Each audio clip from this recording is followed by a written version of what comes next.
Canada doesn't usually dominate global power conversations. It doesn't threaten, it doesn't posture, and it rarely shocks anyone. That's exactly why what happened next caught Washington completely off guard. There was no dramatic speech, no emergency announcement, no public showdown, just a funding decision buried inside an infrastructure plan. But behind that decision was a message Canada hadn't sent in over a century. A message that said, "We don't need permission anymore." Because with one railway corridor, Canada quietly began breaking free from a system that had controlled its trade, its leverage, and its options for generations. And once you see how deep that system ran, you'll understand why this wasn't just a railway upgrade. It was a strategic exit. For over 100 years, Canadian exports followed a pattern that almost no one questioned. Grain from the prairies moved south. Potash followed the same path. Minerals, fertilizer, even energy exports, all routed through American railways and ports before reaching global markets. This wasn't framed as dependence. It was sold as efficiency. American infrastructure had capacity, American ports had reach, and Canadian producers adapted because that was the only system that worked at scale. But control came with that convenience. The United States didn't just move Canadian goods, it scheduled them, prioritized them, collected fees at every stage. When capacity tightened, Canada waited. When politics shifted, Canada adjusted.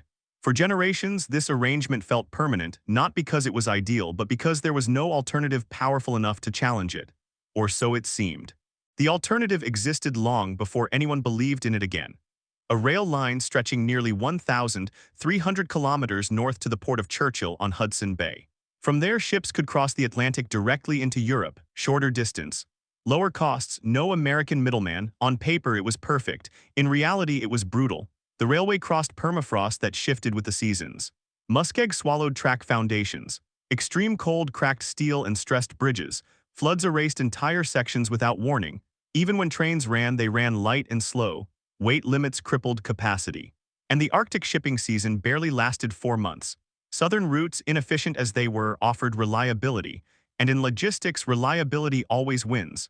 Slowly, the northern route faded from relevance. By the 1990s, patience was gone. The federal government stopped treating the Hudson Bay Railway as strategic infrastructure. It became a burden, expensive to maintain, and politically inconvenient. So Ottawa made a decision that revealed just how little faith remained. The railway and the Port of Churchill were sold to an American company for $1. That wasn't symbolic generosity, it was surrender. Investment dried up. Maintenance was deferred, and when major flooding hit in 2017, the line collapsed completely. Operations stopped. Churchill was cut off. And for more than a year, the railway sat unusable, a monument to a failed dream. Most people assumed that was the end. They were wrong. In 2018, a group stepped in that almost no one expected to change anything.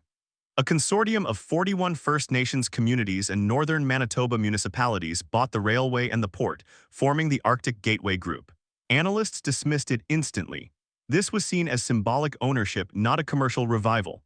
A way to preserve basic access, not reshape trade. The assumption was simple: the line would survive, but it would never matter. What those analysts missed was timing.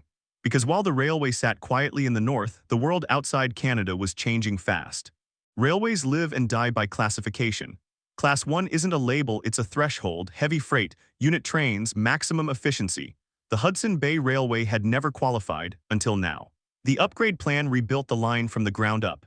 Stabilized roadbeds, modern rails, reinforced bridges, AI-driven monitoring, real-time sensors, predictive maintenance. This wasn't about smoother rides, it was about trust. Because once a line hits Class 1 standards, private industry pays attention. And when industry pays attention, trade follows. Grain was first. Prairie exports suddenly had a shorter, cheaper route to Europe. Unit trains that once couldn't run on the line now could. Then potash. Saskatchewan dominates global production, and nearly all of it is exported.